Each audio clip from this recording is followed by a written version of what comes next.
ये घटना है उत्तर प्रदेश बरेली का। मौलाना तौकीर रजा ने जुम्मे के नमाज के बाद ये फुटेज निकालने के लिए कहा था कि आला मोहम्मद सल्लल्लाहु अलैहि वसल्लम के नाम लेने से जो लोग हमें अरेस्ट कर रहे हैं, जो लोग हमें मार रहे हैं, इस बात के ऊपर हम लोग फुटेज निकालेंगे। मगर उसके बाद क्या हुआ है आप में से किसी को पता ही नहीं है। मौलाना तौकीर रजा का रिश्तेदार जितने भी है सबको ढूंढ ढूंढ कर उनका प्रॉपर्टी, उनका घर अवैध बताकर उस पर बुलडोजर चलाया जा रहा है। जो लोग उस फुटेज में शामिल थे उनको ढूंढ ढूंढ कर उसका घर, उसका प्रॉपर्टी अवैध बताकर उस पर बुलडोजर चलाया जा रहा है।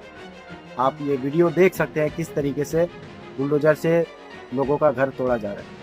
कि ये पूरा का पूरा साजिश भाजपा सरकार द्वारा आप सभी को रोड में लाने के लिए और आप सभी को मारने के लिए।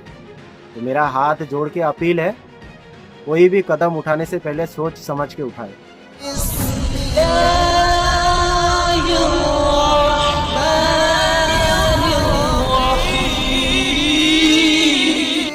बरेली में आखिर इतने लोग इकट्ठा क्यों हुआ था? क्योंकि मौलाना तौकीर रजा ने ये बयान जारी किया था कि जुम्मे के नमाज के बाद हम सभी लोग फुटेज करेंगे आई लव मोहम्मद सल्लल्लाहु अलैहि वसल्लम कहने पर जो लोग अरेस्ट कर रहे हैं उनके खिलाफ। लेकिन उस फुटेज में पुलिस वाले ने अंधाधुंध लाठियां बरसाया। ये घटना है उत्तर प्रदेश बरेली का। मौलाना तौकीर रजा ने जुम्मे के नमाज के बाद ये फुटेज निकालने के लिए कहा था कि आला मोहम्मद सल्लल्लाहु अलैहि वसल्लम के नाम लेने से जो लोग हमें अरेस्ट कर रहे हैं, जो लोग हमें मार रहे हैं, इस बात के ऊपर हम लोग फुटेज निकालेंगे। लेकिन जब मस्जिद के सामने से नमाज के बाद जो लोग इकट्ठा हुए वहाँ पर योगी आदित्यनाथ का पुलिस जाता है, बिना किसी बातचीत का उनके ऊपर लाठियां बरसाना चालू कर देते हैं। छोटे छोटे बच्चे का खून से लकपक बदन, वो लोग घर आता है।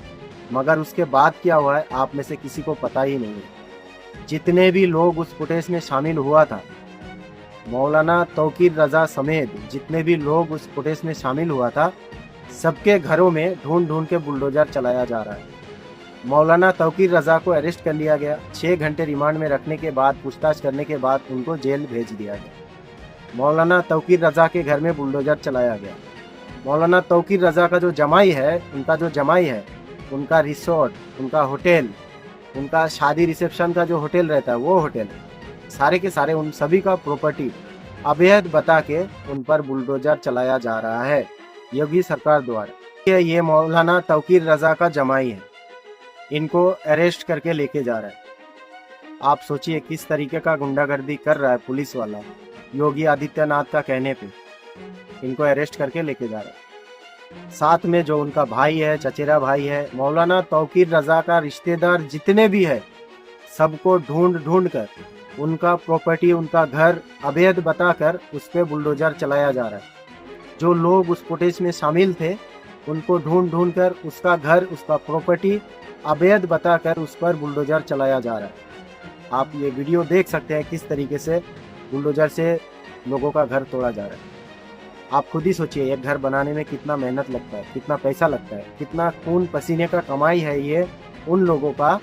लेकिन सरकार, उत्तर प्रदेश का सरकार एक झटके में इन सबको मिट्टी में मिला रहा है। और इन लोगों का कसूर सिर्फ यही है कि ये लोग उस फुटेज में गया था। और ये मौलाना तौकीर रजा का जमाई, इनका फैमिली, मौलाना तौकीर रजा का जितने रिश्तेदार हैं, उनका कसूर सिर्फ इतना है, वो लोग मौलाना तौकीर रजा का रिश्तेदार है, इसीलिए उन सभी का घर तोड़ा जा रहा है।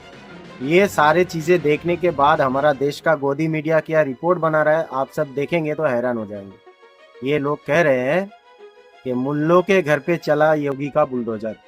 ये ट्रेंड चल रहा है, ये न्यूज चल रहा है हमारा देश का गोदी मीडिया में। आप मेरे ऊपर इन्होंने चालान उसी के कहने से करा। चालान करने के बाद मैंने इसमें कोर्ट में स्टे लिया, मेरे पास स्टे है, कंपाउंडिंग की फीस जमा करी, और जबकि के मेरा सन 71 का ये दादिलाई मकान बना हुआ है, सन 71 का नक्शा है, सारे कागज उसमें जमा है। बीडीए बनी सन 74 में। आई है ये क्या कभी कोई नोटिस दिया आप लोगों को, कभी बताया?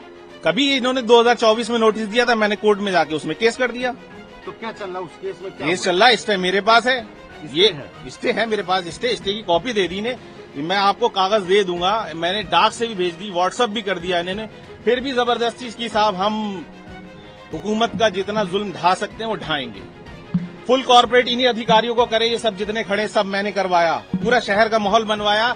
दरगाह की जो खानदान की मीटिंग थी उसमें मैं शामिल था। उसके बाद ये जाती है कि बीजेपी के जिला अध्यक्ष कहेगा कि साहब इनका घर गिरा दो, तो गिरा देंगे। ये जो शुक्रवार को जैसे हुआ था तो क्या उसमें मेरी मस्जिद में आप लोगों को नहीं पता होगा, मैं बता रहा हूँ, मेरे पास फतवा है, हुजूर मुफ्ती आज़म इनका फतवा है, इस तरह के एहतजाज में शामिल होना जायज नहीं है। हजरत का फतवा मेरी मस्जिद में ऐलान हुआ और यहाँ के चौकी इंचार्ज और जो यहाँ के जो पुलिस के अधिकारी तो उनके सामने पढ़ के बताया गया कि ये देखिए ये आला हजरत का हुजूर मुफ्ती आज़म इनका फतवा। आप सोचिए, जबरदस्ती इन लोगों के ऊपर केस दिया गया, जबरदस्ती सरकार द्वारा इनका घर गिराया जा रहा है, इनका होटल गिराया जा रहा है, इनका रिसोर्ट, शादी की रिसेप्शन का रिसोर्ट गिराया जा रहा है। ये व्यक्ति मौलाना तौकीर रजा का जमाई है, लेकिन ये भी एक दूसरे मस्जिद का कमेटी में है, मगर उस मस्जिद का जो मौलाना है उन्होंने ये फतवा दिया था कि इस तरह का फुटेज में जाना जायज़ नहीं है, और ये कई हद तक सच है। इस तरह का फुटेज निकालना जायज़ नहीं है। मेरा हाथ जोड़ के अपील है देश का सारे मुस्लिम कम्युनिटी के लोगों से, जिस तरीके का हमारा देश में माहौल है, जिस तरीके से हमारा देश में माहौल बिगाड़ने की कोशिश किया जा रहा है सरकार द्वारा, इन सारे चीज़ों से आप लोगों को समझ में नहीं आता क्या कि ये पूरा का पूरा साजिश भाजपा सरकार द्वारा आप सभी को रोड में लाने के लिए और आप सभी को मारने के लिए। तो मेरा हाथ जोड़ के अपील है, कोई भी कदम उठाने से पहले सोच समझ के उठाएं।